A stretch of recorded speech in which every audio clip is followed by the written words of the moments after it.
let's say you sell something that is like $25, right? Probably your VIP could be someone who has purchased over $300 in the last 365 days. So that would be your VIP.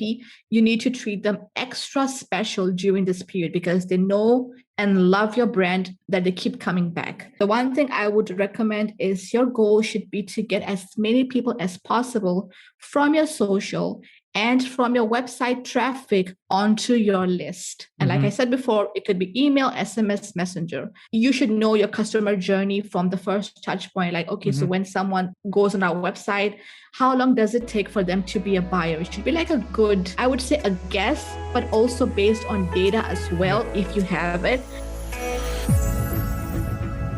Our guest today is Maila Zahid, the CEO of Wild Cactus, a marketing studio for lifestyle brands who want to make more money via email, SMS, and messenger marketing. In our conversation, we talked about which segments you should create for Black Friday and Cyber Monday, how to utilize surveys and gift cards in order to increase your sales, how to schedule your emails before holiday season and during holiday season and even post the holiday season. And Maila also shared a cool trick that she is using in order to engage the buyers in her email campaigns. I'm sure you'll enjoy this conversation. I find it very, very interesting, and I'm going to implement a lot of secrets and ideas in my email marketing campaign based on what Maila shared today. Welcome to the EcomXFactor podcast, where it's all about launching and scaling your business using sales funnels, automations, and smart marketing. And now, please welcome your host, the founder of EcomXFactor, Yaron Bin.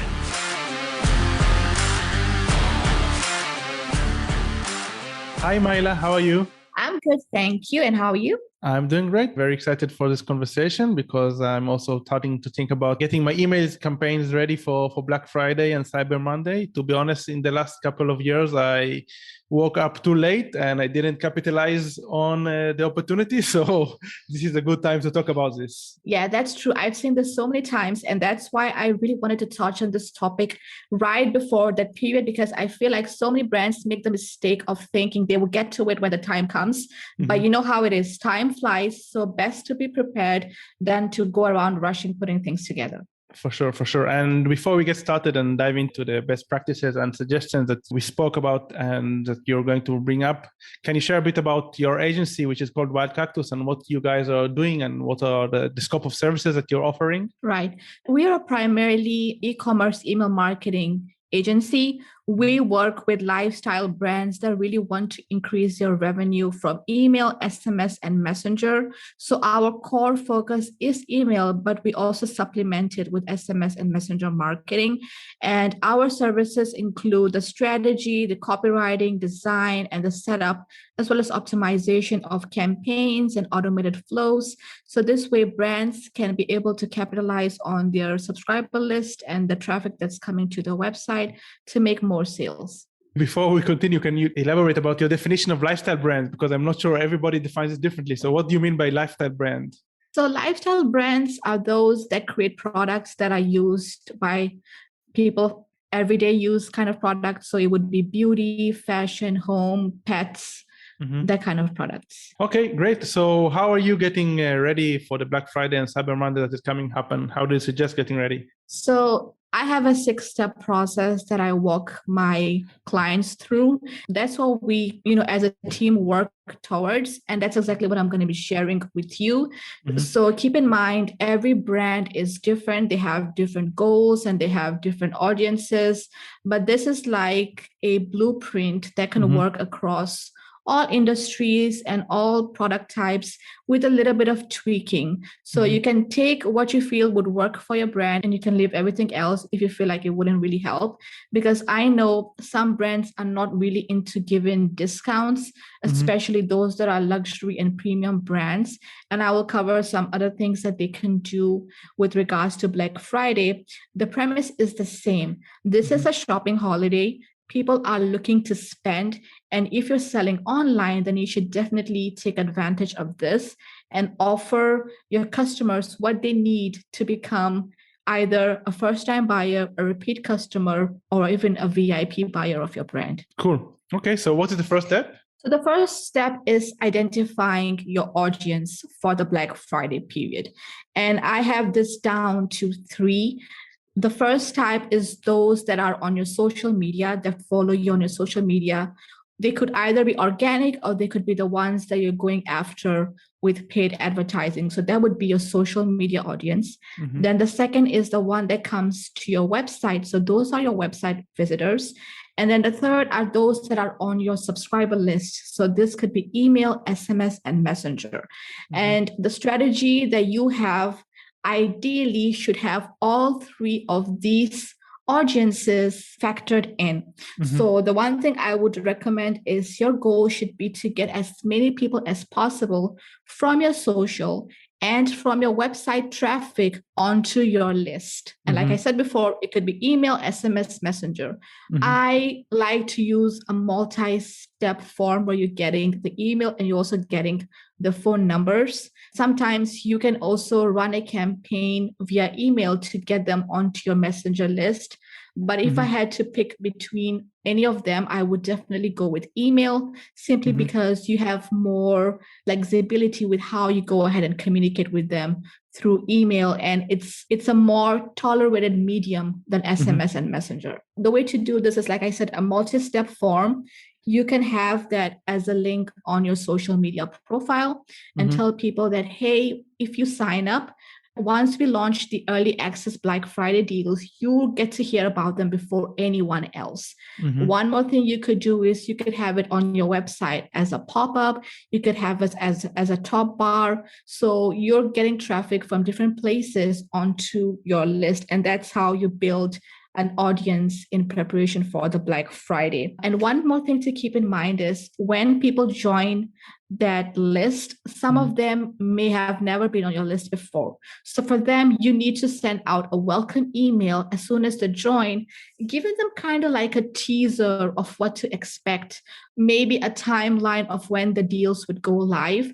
So they can go ahead and, mark their calendars, make a note, save your email, so they can go ahead and shop when the sale actually goes live. And I know I do this.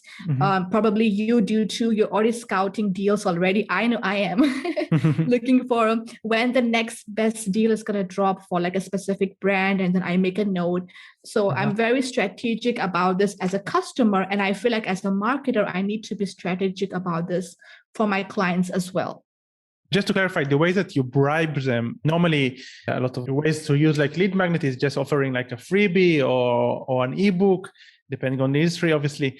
But in this case, the way that you bribe them, that you basically tell them that they are going to be like on an early bird list and they are going to be the first people that are going to get the discounts. Yeah, exactly. And you must have seen a lot of the top brands do this as well. They have the early bird list, they have the pre-order list. And all of this is a really good idea just to get people onto it. So when the deals are live, you can actually promote it somewhere. You have to have people ready, waiting to grab it as soon as it goes live. Okay, so this is the first step. Yeah. And the second step is then creating these subscriber segments. You've got them on your list. Perhaps you already have an existing list. How can you create segments out of them for the Black Friday offers? And again, I have multiple segments that I like to do. Obviously, the first one would be your non-buyers who are already on your list. They could have been there for a while, but they've never, ever made a purchase. So the goal for this segment is to get them off the fence to make the first purchase during this period. The second is the window shopper. This could be someone who has never placed an order, or it could be a customer as well who has been looking around the website but hasn't placed an order in a specific period. It could be the last 30 days, 60, 90, however you want to define it. You should know your customer journey from the first touch point. Like, okay, so when someone goes on our website, how long does it take for them to be a buyer? It should be like a good, I would say a guess, but also based on data as well, if you have it, right? So yes, you should go ahead and definitely have a window shoppers list. And by the way, when I say Windows shoppers list, it's referring to those people on your list. So if they're not on your subscriber list, then you have no idea of knowing whether they view the product or not. So they have to be on your list, and then you can see that data. Some people might be asking, okay, so how do I see that data? Your email automation software should be giving you this data. And the one that I use and recommend for all my clients is Klaviyo. It allows you to see those who have viewed your products, so those who have been active on your website. So that would be your Windows shopper segment. The next one would be your one-time buyers, those who have gone ahead and placed an order but never bought from you again. So depending on what you're selling and depending on the frequency by which they need to repurchase, you can then segment this as well. The next one would be your repeat buyers. So the ones that you really want to target because, they keep coming back. Again, you have to define the time frame that they've been placing the orders. Like, is it every 3 months? Is it every 6 months? Is it seasonal? That kind of thing. The next one, and my favorite, is VIPs. And that's the group of people that have placed huge amounts of orders on your website within a specific period. So let's say you sell something that is like $25, right? Probably your VIP could be someone who has purchased over $300 in the last 365 days. So that would be your VIP. You need to treat them extra special during this period because they know and love your brand, that they keep coming back. The last segment would be the early access. So all the people that you were collecting through the sign-up form across your various channels, you need to put them in the early access list as well. And they would also get an offer. Now, what you can do is, and I mentioned that before, is you could send them a welcome email, and you could even take it a step further and put them in a welcome flow. So they're not just getting one email, but they're getting like a list of different emails to educate them about your brand if they've not purchased before. If someone comes on the list and they're already perhaps a subscriber of yours already, they have gone through the welcome list, you have to filter them out. So they're not getting the same email again. But that's the segments that I like to focus on. Okay, great. And these are kind of, most of the segments are not necessarily so much related to Black Friday. I mean, it makes sense to have these segments ready in your store, regardless of Black Friday, to be honest. Regardless. To be honest, exactly. But the number of brands that I've seen that don't have this, it's crazy high. So I just want to put this out there that this is the time you should be having these segments. I agree. I think it's highly important, and it's great that you mentioned this, but I wanted to emphasize that people should have this regardless of Black Fridays. 100% agreed. Cool. The third step is going to be your offer. So you have your audience in mind, you have the segments in mind. Now you're going to map out offers for each segment. And I like to say that you shouldn't just pick one offer across the board or just pick one offer per segment. You should have like a ladder of offers. You should stack them from the lowest to the highest. What's the lowest amount of, if you're doing discount codes, what's the lowest you can give away? And then what's the highest? And this way, as you get closer to Black Friday, then you can layer or stack these offers accordingly. Now, some people start from the lowest to the highest. Some start from the highest to the lowest. So this depends on you. Do you want to give away, for example, if you're giving away 50%, do you want to give it away now? And then as the time goes on, to reward those who were early birds, and then it would go to like 25, 30, 10. Or do you want to start off with 10, 20, 25, and then give the 50 on Black Friday itself? So totally up to you. This is something you should think about and see which one would work better. If you're not sure, then I would recommend a split test, split test 2 different offers, a bigger one, a smaller one, to different types of lists. I know it might seem like the bigger one would convert, but it also depends on what you're offering and who you're offering it to. Like, for example, if someone placed an order with you like a week before, for example, and you're targeting them again with an early access offer, you don't want to give them 50% off right away because they purchased from you a week before. It kind of feels insulting at that point because they would have this guilt like, oh my God, if I just waited one more week, I would have gotten this at 50% off. So you don't want to do that to them, right? So think about the offers and think about the different segments and then accordingly come up with what you want to give away. So if you want to give away a discount, that's fine. If you don't, you could give away free shipping. You could give away a free gift. You could do like a buy one, get one free. You could do 3 for 2. The sky is the limit, honestly, when it comes to mixing offers. Okay. And I wanted to ask you, so this year, I think Cyber Monday is at the end of November, but what should one do between, let's say, an e-commerce owner, he starts collecting emails at the beginning of October. What should he do until he starts promoting and getting ready for Black Friday? And when do you suggest to start sending these emails, these early bird access? I mean, 1 week before Cyber Monday, 2 weeks before? So the thing is, most brands actually combine Black Friday and Cyber Monday together, depending on what they're selling. Cyber Monday doesn't usually apply to all brands.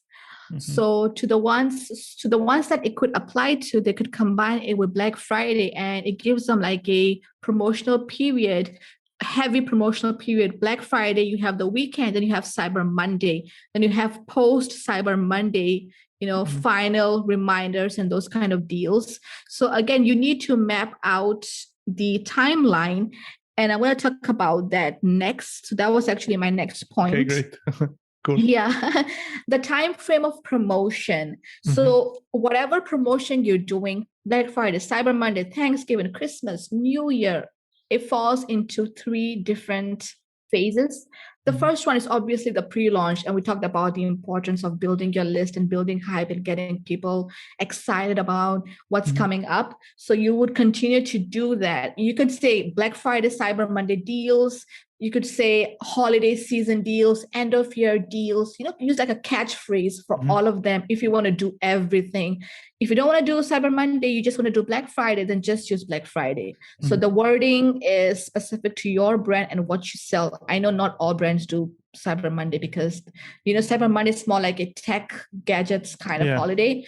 But that said, some other brands can still do it. I'm not saying you shouldn't do it, but I'm just saying it's famous for that kind of brands. Yeah. So once you have the pre-launch phase done, you've laid everything out and you're sending the campaigns out, you're getting opt-ins coming in, you're checking the data, then you can prep for the launch. Now, you could start creating the launch assets before pre-launch, or you could put something together, a basic plan. And as you get the pre-launch people coming in, you could do a survey. So you could do a survey and you could say, hey, we're thinking of, doing this type of promotional, like the thing you signed up for, the promotional deal, whatever. We want to know, what do you want us to offer? Do you want a discount code? Do you want free shipping? Do you want this? So run the survey, get the data, and then you can plan the launch campaigns as well.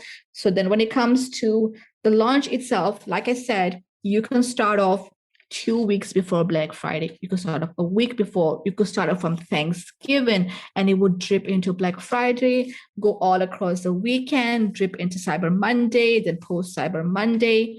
So, have it like a calendar. Think of it as a rolling calendar, and then you map out the different offers for the different days and the specific things that you're giving away, specific audiences. So the best way to do this would be to open up a calendar in front of you and just start putting in different things. So that would be your launch. And then there is a post-launch. Some people stop at launch and they're like, okay, that's it. It's a wrap. We're done. But I've seen most sales come in post-launch. When you think everyone's done and dusted, you can actually still make sales, especially if you have like extra inventory to sell, specific products. You're like, okay, we need to get rid of this before the New Year's. This would be the perfect time to like go all out and offer like crazy markdowns and this, or like really bundle things up.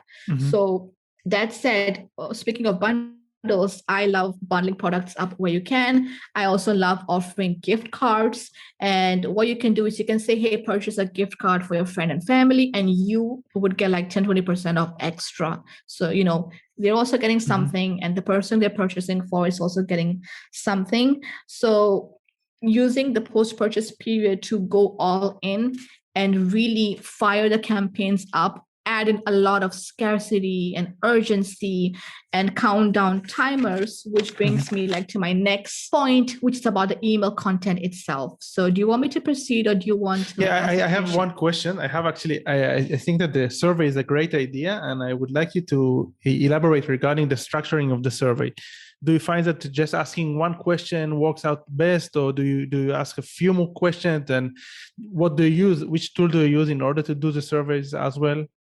So it depends on your audience. Now, if you have a list of, millennials and you know that they don't have time to sit down and fill like 3 or 5 questions, and you don't even need answers to 3 or 5 questions, you just need an answer to one, and that should do the trick, then just go ahead with one. I always believe that simpler is better. So if you can use one question to get it done, then use one. If you need to ask a couple of other things, then okay. But my preference has usually been one. And the way we do this is we don't use any fancy extra software. We just have a very simple email, and we structure it in the way that we kind of have a context as to how this survey idea came about. For example, like the team and we were having a meeting and we're wondering, what could we give you as one of our loyal customers or our email subscribers to really sweeten the deal for you. So I have a question, and I would love it if you took a minute to simply reply to this email. What is it that you want to see us offer for Black Friday? Simple, short, to the point. And the founder or whoever is the face of the brand or the one that, the emails go out from can simply, just sign off. And then it's like a very personal, quick and easy email, nothing fancy. Don't put any product links. Don't add any extra fluff. Just keep it real simple and to the point, and structured in a way that they don't miss the question. So I like to bold the question or, increase the sizing so they don't miss it out. And it's like in the first few paragraphs, not way at the bottom. Don't go on a storytelling spree. Get to the point and let them, know that all they need to do is reply. So yes, it depends on you. But if I had to choose between one questions or many, I would stick to one. Okay, I agree. I understand. And did you try maybe that you split test, maybe placing like a few buttons, and then based on what the person clicks, you can segment them afterwards? Or do you think it's an overkill and too complicated? Honestly, we haven't done that. So I feel like when you're trying to get them to give you their thoughts, the easiest way for them is to hit reply and answer it just like they would to a friend. So you want that to feel as if it's a communication from a friend to a friend. When you add in all the buttons and stuff, those have a place. For example, if you're coming up with a new product launch, or you're coming up with something new that you really need to segment them with, then yes, go ahead and add the additional stuff. But when you just want to know what they want from your brand for a specific sale period, I don't see the need for complicating it. So I wrote down a question about the gift card. So I love this idea. Do you have any best practices or suggestions regarding the gift card, or just offering like 10% for the buyer and also a discount for the people who got it, for the person that got the gift? Or what normally do you see that is working? So with gift cards, we always like to use the sentimental value that you're offering to the person that would be receiving it. So we like to say, why don't you give them a gift of choice? So they get to pick whatever they want from the store, instead of you trying to figure out, hey, would they like this or this? So that's how we position it, give them a gift of choice. And what you do is then you can tell them this is where you can go and buy the gift card. And you say that once you've purchased the gift card, like leave a note or something, and we would give you a 10% off or something. And so then you can reach out to them personally, or you can say, once you order the gift card, reply to this email with the specific link.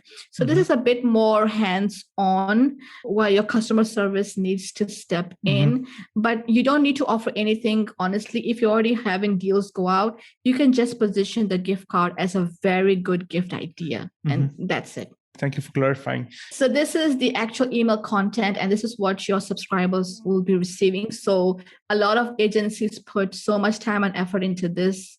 what I want to say is it's good, but if you miss everything else that I told you before and you just focus on this, it's not going to be as effective as if you did the pre-planning and then you got to the content itself. So as you can see, everything was building up to the email content. When I say email content, it could also be the SMS, the messenger stuff, but I know a lot of brands focus more on emails, so I like to use it as a default. So everything else you've been doing so far, the surveys, getting people to sign up, and then planning the segments and everything, this is where it's all going to manifest into the actual message. So there are different forms of email contents you could do for this Black Friday or promotional period. Obviously, the first one that comes to everyone's mind is the flash sale. Now, you could have a site-wide flash sale. Everything is, for example, 50% off. Or you could have flash sales on specific products and categories as you go along. So perhaps if you're selling clothes, so one day you could have a sale on perhaps jackets, the next day could be trousers, something like this. So you can figure that out. So this would be the flash sale aspect, all or some, depending on what you want to offer, because you have so many days. You're free to test different offers out on different days. And once the Black Friday comes in, then you're like, okay, now let's do a site-wide. You have the liberty of testing different things. The second thing would be a gift guide. So this is where you talk about your products in a way that the person reading the email would get gift ideas for everyone else Nice. in the family, you know? Great exactly. idea. So it's valuable, you know, you're giving them value, you're giving them ideas. Quick favor, guys.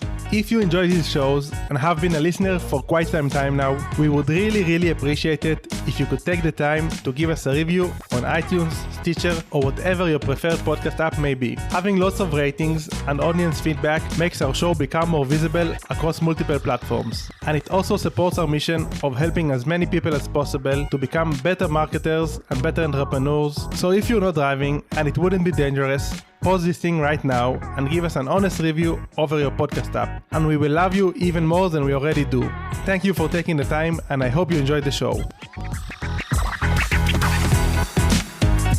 And you're still plugging in your product. It's like the best of both worlds. For sure. So gift guides. Yeah, I love gift guides. It's like the best way. You know, when you get a magazine and you get the gift ideas, 10 best gift ideas for her, and you're like, oh wow, let me read. Exactly. Even if you're not purchasing, you still want to figure out like, okay, what's a good gift idea? What's trending? The next one, and I've already talked about this, promoting gift cards. So you could heavily promote gift cards as well. Then you could have tailored product recommendations. And this is where, for example, if you know that a specific jacket goes really well with a specific shirt and someone has bought either one of these, you can then make an offer for the other.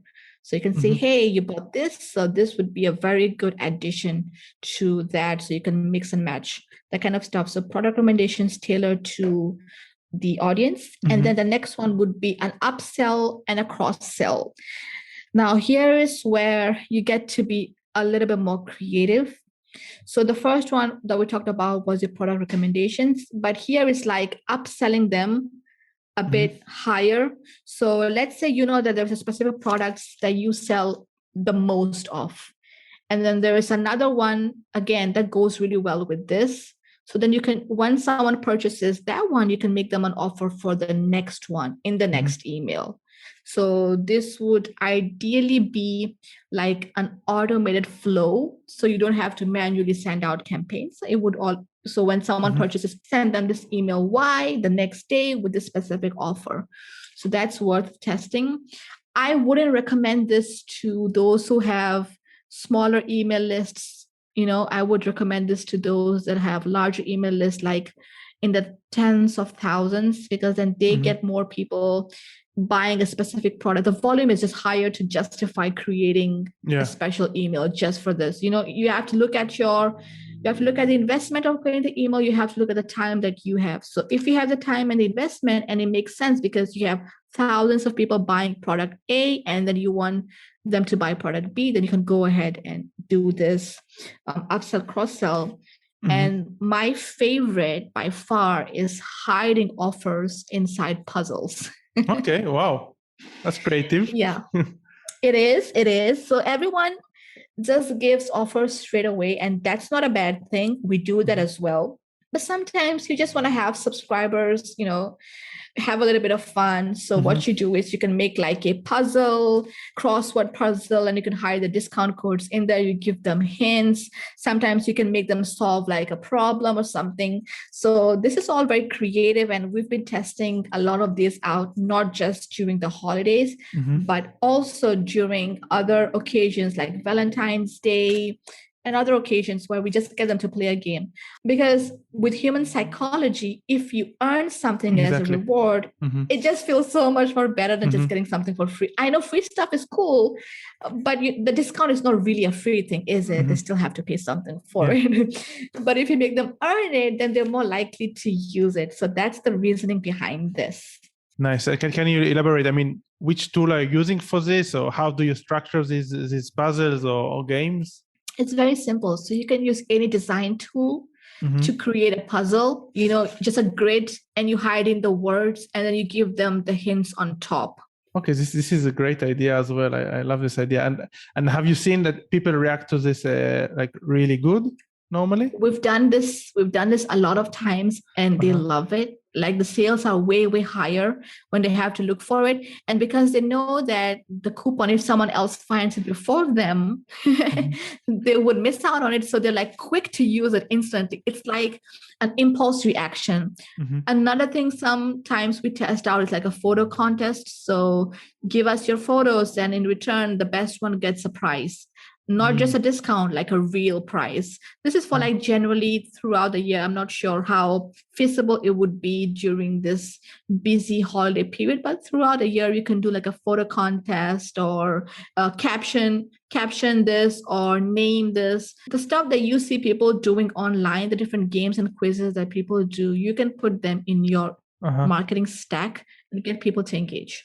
Amazing. And you said regarding the puzzle, I'm not sure that you have an element of scarcity in these puzzles. I mean, you said it's some sort of competition. I'm not sure that I understood. Yeah, it's up to you. So you can have the discounts to expire when one person uses it, so the other person cannot use it. So you can do that, or you can leave it open. But either way, people love it. They love to use it. Awesome. Great. So this was the 5th step or the 6th step of the process? I think that was the 5th. So now we're moving on to the final one, which is scheduling the campaigns. And one tip I would like to do is in advance, you need to note down your best email timings. So you need to figure out which time is the best to email my audience. And you start off with that, which I think is pretty obvious, right? But I still wanted to mention this. And that ties into the second point, which is you've emailed them at the best times, but we all know that not everyone will open at that time. So you could go ahead and resend that offer later on during the day. So let's say you emailed at 11 a.m. in the morning. When it's 6 p.m. or 7 p.m., you can resend that campaign with a different subject line and exclude the opens that, anyone who has opened the previous email, open, click, made a purchase with that code, made a purchase today. You can go ahead and exclude those people, which I want to go a little bit into the iOS 15 updates regarding this. And I know a lot of people have been wondering what it is about. So I'm just going to quickly give an overview of what it is and how to prepare for it and how it could be affecting you. So yesterday, the 20th of September was the official date that the iOS 15 was rolled around. And I have been studying the data since yesterday and today as well across all our client accounts. And what I'm seeing is we haven't seen any difference in the open rates so far, which means that people have still not opted out of tracking. So basically with the iOS 15, what's happening is Apple gives users the option to opt out of being tracked. And with email marketing, you require a tracking pixel inside the email to tell you in your backend that this person has opened this email. This is the number of people that have opened the email, basically. So when someone opts out of tracking, then you wouldn't be able to see if they opened or not, because essentially you can no longer track them, right? So we haven't seen anything as of yet, but I am anticipating that as the days go ahead and people start to opt out, then we wouldn't be able to get the accurate data on how many people have opened their emails, right? So resending would be difficult, if not impossible, because then you cannot segment those who have opened email A in the morning to resend them email, who have not opened email A to resend them email B. Like, it wouldn't be possible. So even though I'm talking about resending, it could be that the majority of your audience has not opted out. One, it also could be that a majority are not on iOS 15. Two, because in some parts of the world, unlike the US, we are Android fans. Exactly. So for that part of the world, you can still get away with resending the campaigns because the tracking issue is not there. But just as a side note, what you can do is, if you can identify those people, not for resending purposes, but just for being able to understand those people that are most active and engaged, you should start putting them into these segments now.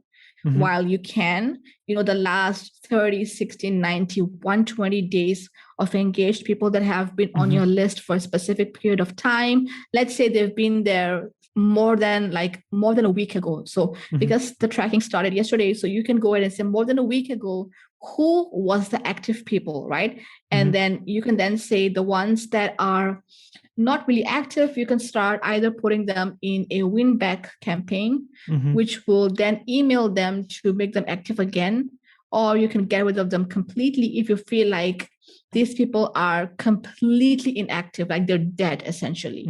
So I have a blog post about this iOS 15 in detail on my blog. So if you can link that in the notes, then that would be perfect, because this is a whole topic in itself.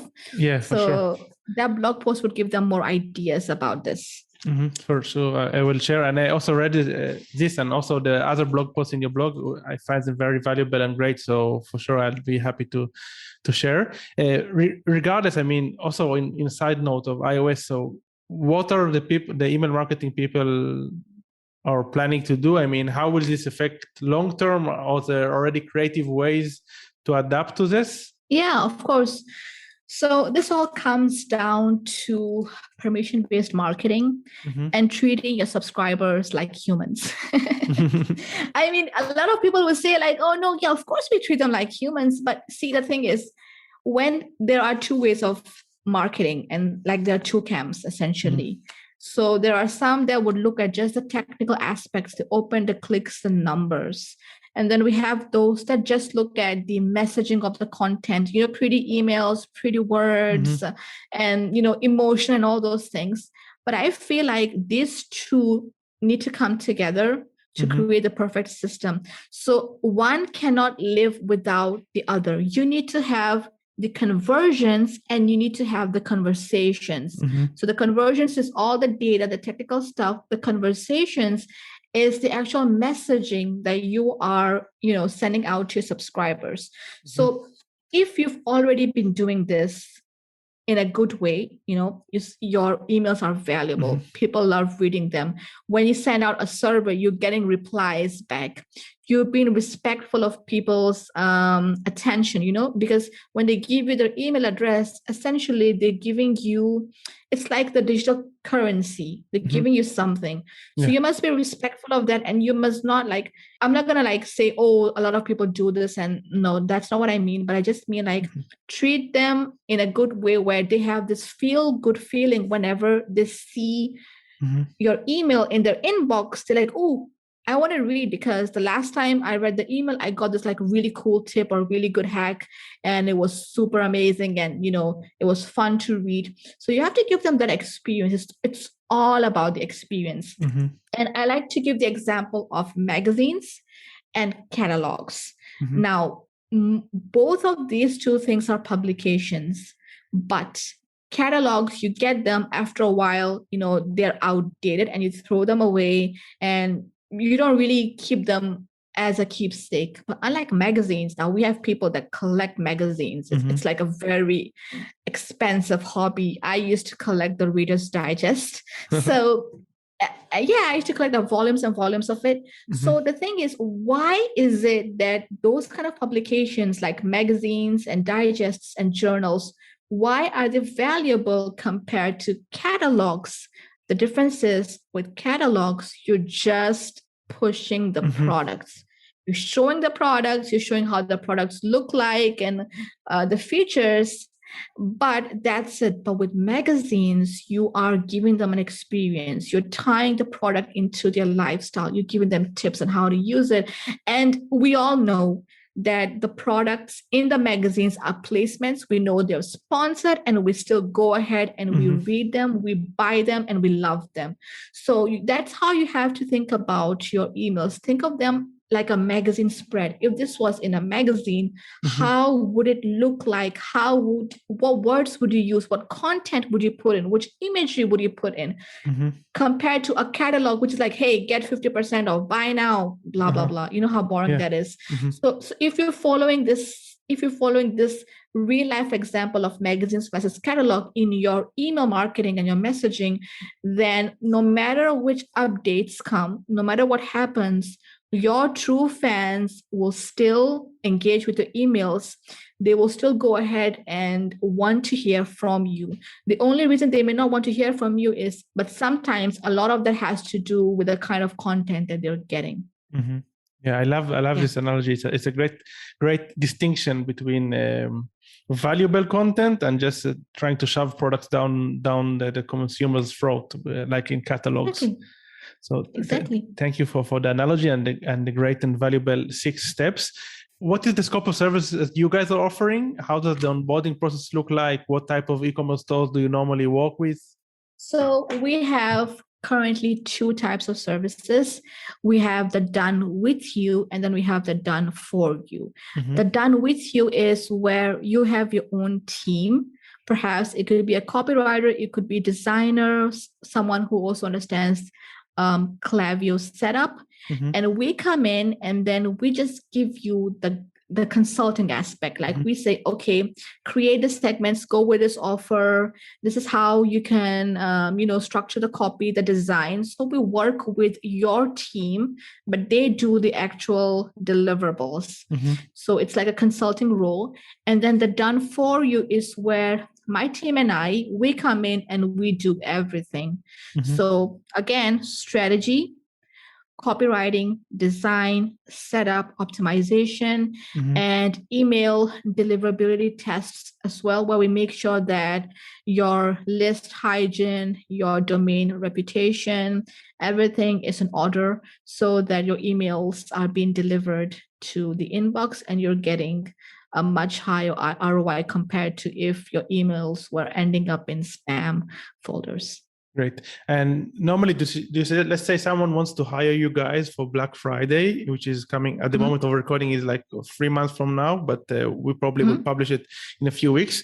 So when do you think is the right time? And another question is regarding the pricing. So do you charge based on the lift, or do you have a flat fee, or it depends on the client?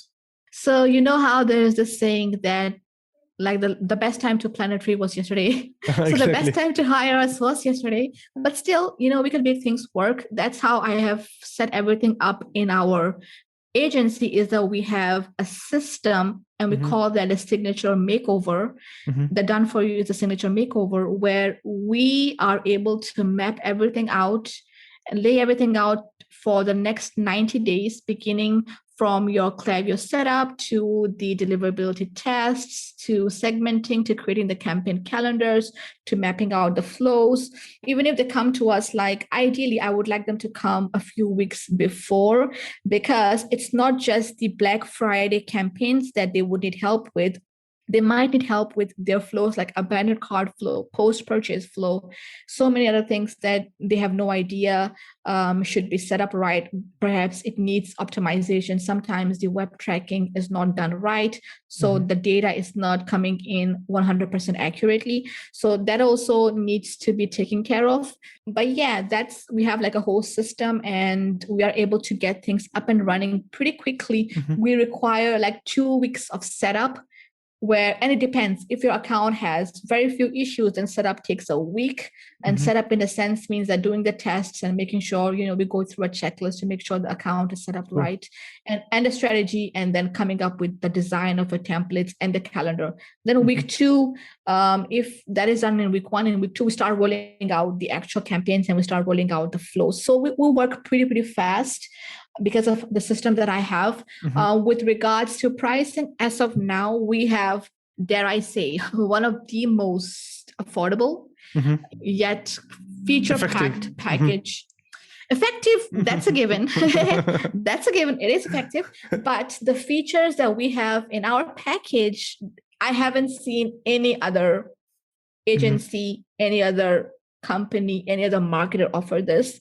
And this is because I've been in the marketing space for 11 years now. And with this, it's not only, I don't just pick one strategy and then go with it. Oh, it's email marketing. Well, let's just go into email marketing. I try to see what else is working in other verticals and we bring it. So obviously I've talked about strategy, design, copy. That's a given. But one more thing that we do for our clients is we also include quiz funnels into their email package. Now, we know the usual pop-up, get 10% off, sign up to our newsletter list, join the Insider Club. Fine, cool, all good. But what if you could take it a step further?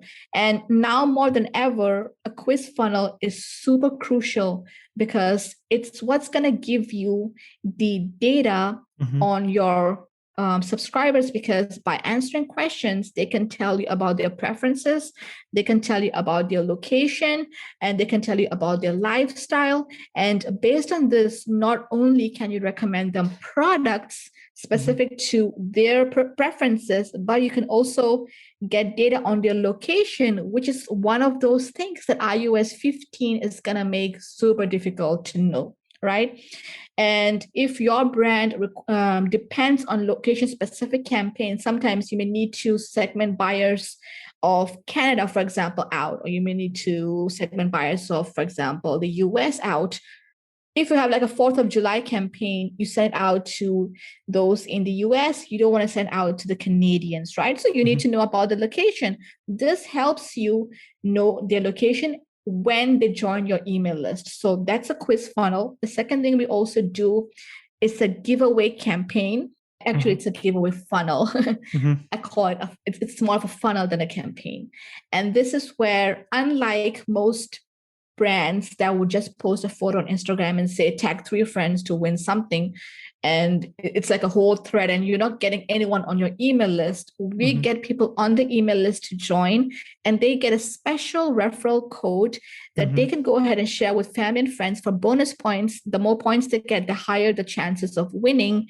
And when they join the giveaway, we put them in like a series of emails go out to them, and then they get to know more about the brand depending on, where they're at. So we make a special offer during the giveaway period that, hey, thanks for joining the giveaway. This is like a 20% off the shop whilst the giveaway is running. It expires midnight of the day the giveaway ends, or whatever, that kind of thing. So like I said, our services, it's not just about email. We also do SMS and Messenger, but we have it mapped out on a time frame where everything is done in like a chronological order. I wouldn't start off with SMS for a brand that doesn't have email. I would start off with email, then SMS, then Messenger. With regards to pricing, this is quite a bad time to ask because we were thinking of increasing our prices at the end of the month. But that said, anyone listening to this podcast who comes to us even after our prices have gone up, and they say that, hey, we heard you on the podcast and we want to work with you, I would still lock in their price Awesome. to our current price. So the done with you is $1,500 a month, and the done for you is $2,000 a month, where you're getting everything I talked about, automations, 2 campaigns a week, and quiz funnel and everything. It's all the details on our website. If you want, you can link the services page and they can get like the whole scope about it. But that's the pricing. And at the moment, we do offer guarantees. So we do offer guarantees that if you work with us on the done for you within 45 days, if you don't see an ROI, then we work for free until you do. Nice. So that's how confident we are about our process and about our results. Cool. This sounds amazing. And yeah, you also shared a lot of great ideas. Just 2 questions that I wanted to ask, a bit tactical. So which tool are you using for the quizzes and the giveaways? So for the quiz, we use Octane.ai, OCTANE.ai, Octane. And for the giveaway, we use Woorise, WOORISE. If you're familiar with AppSumo Marketplace, I believe it's still there for the lifetime deal. So you don't need to purchase the monthly. You can just go there and grab the lifetime deal. And I've got all my clients hooked up to it. And the best thing is whatever landing page you create for the giveaway, you can embed it on your website. So people are going to your website as compared to a third-party landing page. Nice, amazing. Cool. Thank you so much. You shared a lot of great input, and I wrote down a lot of things for myself that I would like to implement in my stores. I love the ideas about the gift card and the puzzles and a lot of stuff that you brought up. I really appreciate it. I know that you're also sharing a freebie in your website, which we are also going to share a link to the freebie and also to the pricing list and also to the blog post. But can you share a bit about the freebie that you're offering? So the freebie is very specific to Black Friday. When you sign up for it, you're going to be getting like 100 plus emails sent last year on Black Friday by some of the top brands. So you can see the offers, you can see the date it was sent, the subject line, the copy, the design. So we've compiled that, but that's not it. If you sign up for the freebie, then every time we have a new vault, I call this an email vault. So this would be the Black Friday vault you're getting right away. And if you sign up for this and any other vault we make, for example, Christmas, New Year, whichever holiday specific, sometimes it's not a holiday specific, it's a type of vault. It could be like a back in stock for when you want to announce that your products are back in stock. So we do a lot of those regularly. So if you sign up, then you will be on the list to receive all of those as well. Awesome. Great. Thank you so much. Is there anything I forgot to ask or that you would like to share before we conclude the conversation? No, I think we pretty much covered a lot of ground. But if I do need to add anything else, then that would probably be on my blog.